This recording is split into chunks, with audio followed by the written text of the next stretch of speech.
When the envelope arrived, it felt like the universe had finally rewarded every sleepless night I had spent buried under textbooks and self-doubt. For years, I had lived with one goal in mind: to escape the suffocating walls of my small house and the shadow of my mother's constant disapproval. "You're wasting your time," she used to say whenever she caught me studying past midnight. "Girls like us don't get into fancy universities." But I didn't listen. I worked part-time at the town library, tutoring neighborhood kids just to save up for application fees. I wanted to prove to myself that I was capable, that I could make something out of my life even if no one believed in me.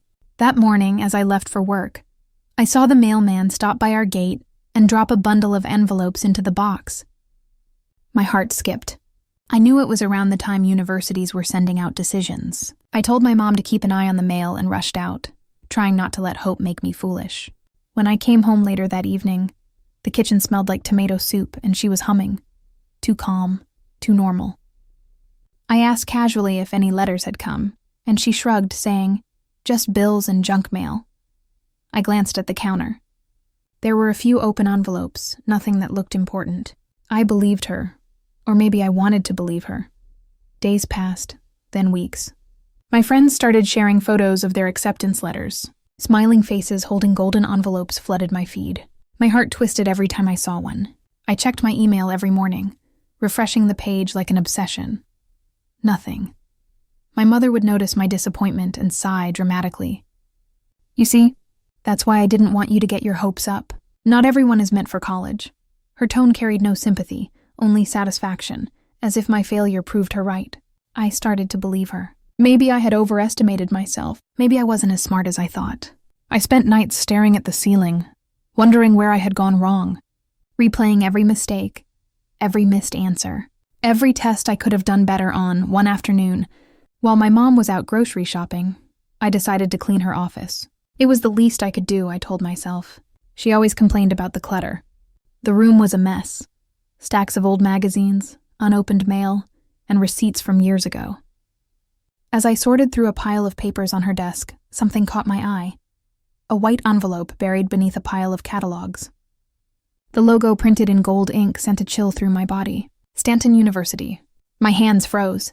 For a moment, I thought it couldn't be real. I pulled it out slowly, and my heart pounded so loudly I could hear it echo in my ears. The envelope was sealed. My name was printed neatly across the front, Emma Wilson. My breath caught. I ripped it open with trembling fingers, and there it was. "Congratulations.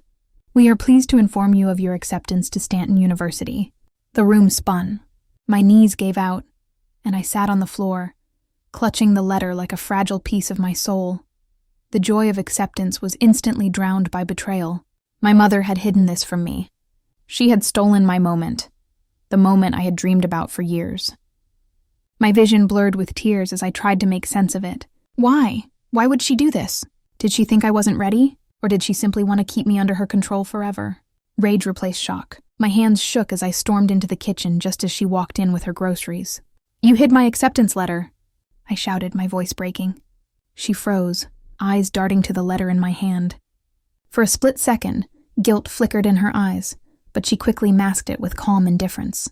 "Emma," she began slowly, "you're not ready to live alone. College is expensive. You would have struggled. I was protecting you." Protecting me? I could barely contain the fury in my chest. "You lied to me! You made me think I wasn't good enough. You let me hate myself for weeks." My voice cracked, but she didn't flinch. Instead, she put down the grocery bag and crossed her arms, her expression firm. "You'll thank me one day," she said coldly. "The world isn't kind. You think you're strong enough to survive out there, but you're not. I've seen girls like you fail and come crawling back. I won't let you ruin your life chasing dreams that lead nowhere." Her words sliced through me like glass. For a moment, I saw the truth. Not about me, but about her. She wasn't protecting me. She was protecting her control, her power. I had been her project, her dependent. My success would mean her irrelevance. I stared at her, and something inside me shifted. "You don't get to decide my future," I whispered. My hands tightened around the letter until it crumpled. "You don't get to steal this from me." Her eyes narrowed. "And where will you go? With what money? You can't even survive without my roof over your head." I met her gaze with quiet defiance. "Then I'll find my own roof." That night, I packed my clothes, my savings, and that letter. I didn't have a plan, just the burning certainty that staying meant dying a slow, invisible death. My mom didn't try to stop me. She stood by the doorway, arms folded, as I dragged my suitcase out. "You'll come back," she said flatly. I turned, meeting her eyes for the last time. "If I do," I said, "it'll be because I made it, without you." Then I walked out into the cold night, the letter clutched tightly in my hand, the wind carrying away the last remnants of the girl who once needed her mother's approval. I didn't know where I was going, but I knew one thing for sure. I'd rather struggle on my own path than live safely in her cage. As the streetlights flickered above me, I realized that this betrayal was my beginning. The road ahead would be cruel, uncertain, maybe even lonely, but it would be mine, and that was enough. The next morning, the sun rose on a version of me that no longer belonged to the house I left behind. My suitcase felt heavier than my body, filled with everything I owned, and nothing that tied me to home anymore. I had $500 in my account, a crumpled acceptance letter in my bag, and a stubborn hope burning in my chest. The bus to Stanton City rattled through endless highways, and I watched the world blur past my window like pages of a story I was finally writing myself. I didn't know what awaited me. Fear, struggle, loneliness. But anything was better than staying where dreams went to die. As the skyline of Stanton appeared in the distance, tall buildings glimmering under the morning light, I whispered to myself, "You're free now. Emma, don't look back." Finding a place to stay wasn't easy. The campus dorms were full, and most apartments demanded security deposits I couldn't afford. After a day of searching, I found a shared flat above a bakery. My room was small, barely enough space for a bed and a desk, but it was mine. That night, I sat by the window, looking at the lights from Stanton University glowing across the city. The gates stood tall, golden letters spelling out the name that had haunted my dreams. I wasn't inside yet, but I promised myself I would be. I hadn't come this far to stop now. The next morning, I visited the university's administration office. My hands trembled as I explained what had happened, that my mother had hidden my acceptance letter and that I was desperate to still enroll. The woman at the front desk gave me a sympathetic look before asking me to wait.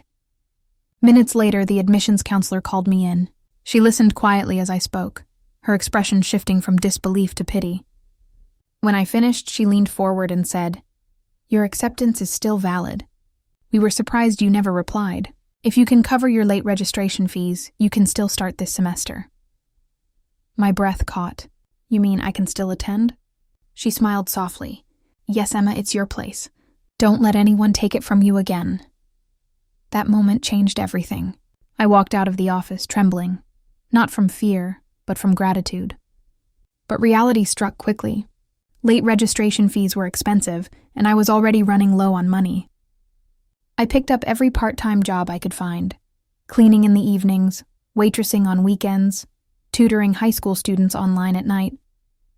My days blurred into exhaustion. I'd leave work smelling like dish soap, walk back to my room with aching feet, then stay up studying for placement exams until dawn. It wasn't easy. Sometimes I'd stare at my empty wallet and wonder if I'd made a mistake. But then I'd think of my mother's voice saying, "You'll fail without me." That thought fueled me more than any meal ever could. By the end of the month, I had enough to pay my fees. The first time I walked through Stanton University's gates as a student, I felt like the ground itself was blessing my footsteps. Everything smelled like fresh beginnings, new books, coffee from the student cafe, the rustling of leaves in the courtyard. But reality was unforgiving. Starting 2 months late meant I had to catch up on assignments and readings that everyone else had already completed. I was constantly behind, barely sleeping, and living off instant noodles. Yet every time I looked in the mirror, I'd whisper, "You did this, not her." Those words became my mantra. My professors quickly noticed my dedication. One of them, Professor Hart, pulled me aside after class one day. "You've got potential, Emma," she said. "Don't let exhaustion steal it from you." Her encouragement meant more than she could ever know. Slowly, I began to find my rhythm. I balanced work, classes, and studies like a juggler afraid to drop even one ball. And somehow I didn't. I started excelling. My essays got top marks, my presentations stood out, and my classmates began asking me for help. That's when the idea came. I could use my tutoring skills online, not just to earn money, but to help others like me. I created a small YouTube channel called Study with Emma, where I shared notes, study tips, and motivational advice for students struggling without support.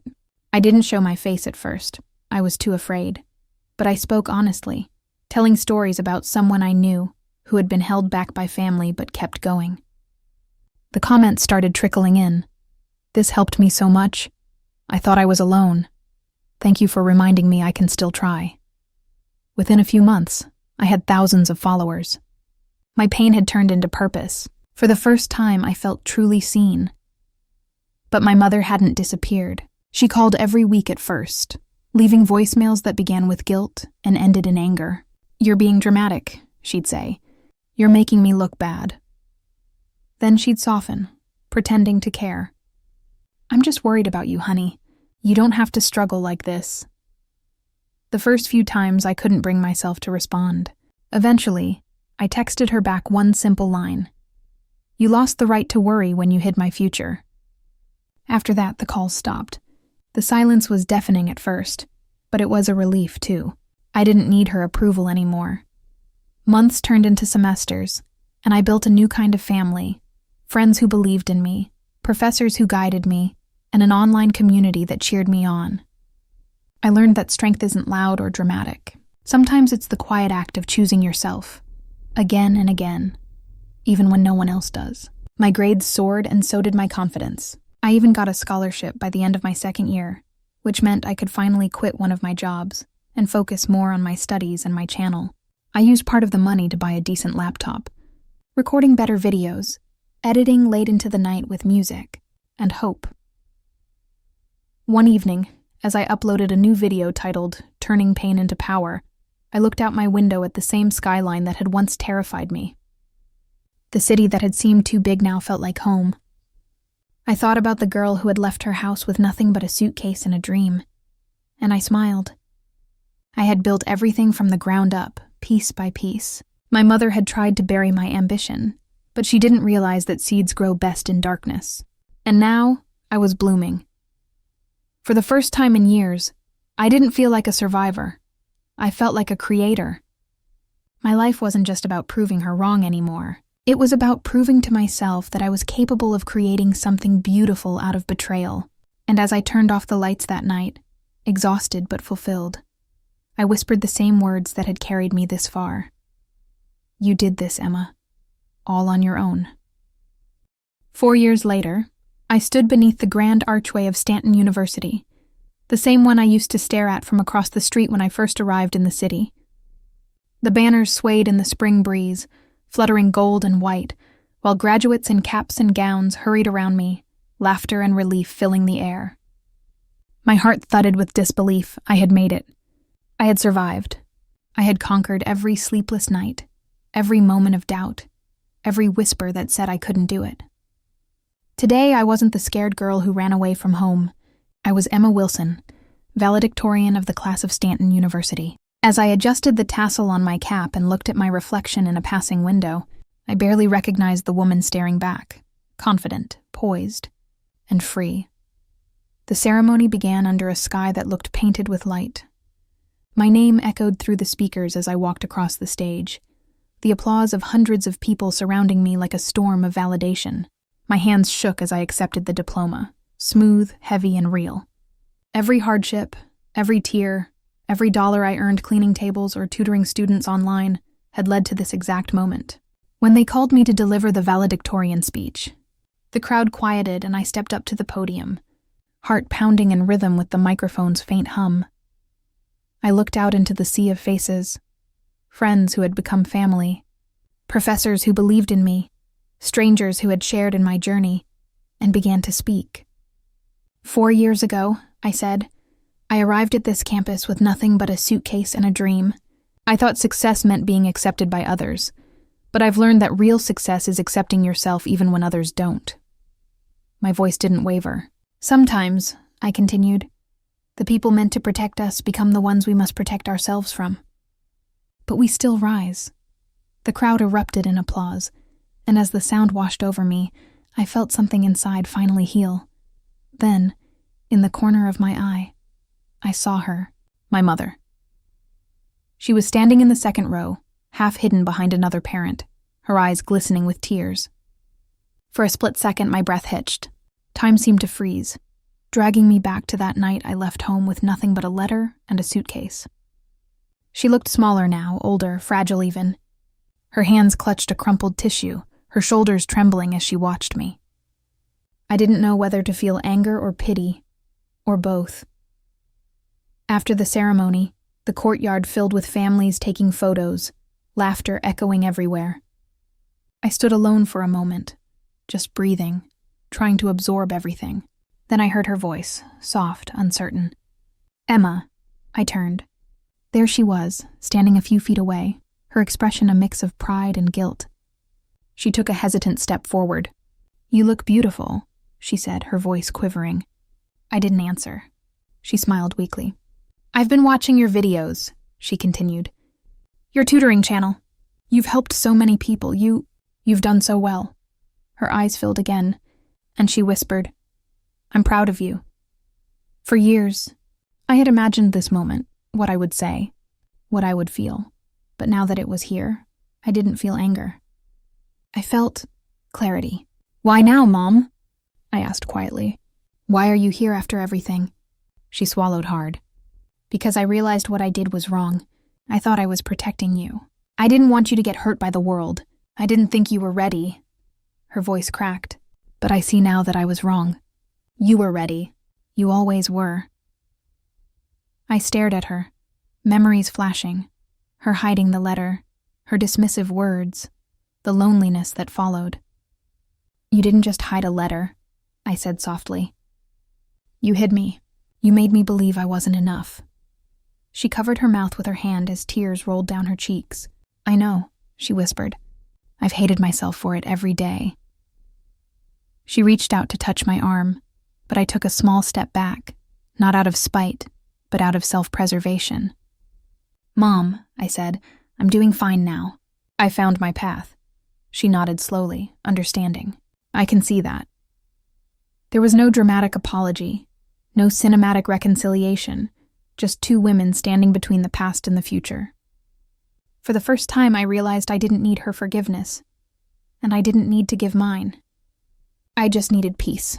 "I'm glad you came," I said finally. Her lips trembled into a smile. "So am I." And with that, she turned and walked away through the crowd, her figure fading into the chaos of celebration. I watched her go without tears, without pain, only a strange, quiet strength that came from knowing I had survived the storm she created. That evening, as the sun dipped behind the city skyline, I stood on the balcony of my small apartment, graduation cap beside me, phone buzzing with notifications. My tutoring channel had exploded in popularity after someone posted my speech online. Among the messages was an email from a publishing house. They wanted to turn my journey into a book. I laughed in disbelief, clutching the phone as tears of joy spilled down my cheeks. The same hands that once held rejection now held opportunity. The world that once felt too big now felt open, waiting for me. Later, I sat at my desk and uploaded one final video for my subscribers, a personal story I had kept hidden for years. I titled it, "She Hid My Future, But I Built It Anyway." I spoke about resilience, about finding strength in the ruins others leave behind, about turning pain into power. When I finished recording, I hit upload and watched the comments pour in. Hundreds of people sharing their own stories of betrayal, of being held back, of finding freedom. "You gave me hope. You reminded me it's not too late. Your story saved me." Each comment was a reminder that my suffering had a purpose. As night fell, I looked out the window, the city lights glittering like a constellation of second chances. For the first time, I understood that revenge doesn't always mean destruction. Sometimes it means building a life so full, so radiant, that the people who doubted you have no choice but to see what you've become. My mother had tried to cage me out of fear, but I had learned to fly without her wings. I closed my eyes, letting the wind carry away the last trace of bitterness. My story wasn't about her anymore. It was about me. The girl who lost everything and built something greater. The woman who turned pain into purpose. The dreamer who refused to be silenced. I smiled to myself and whispered into the night, "You did it, Emma. You really did." And for the first time in my life, the world finally whispered back, "I know."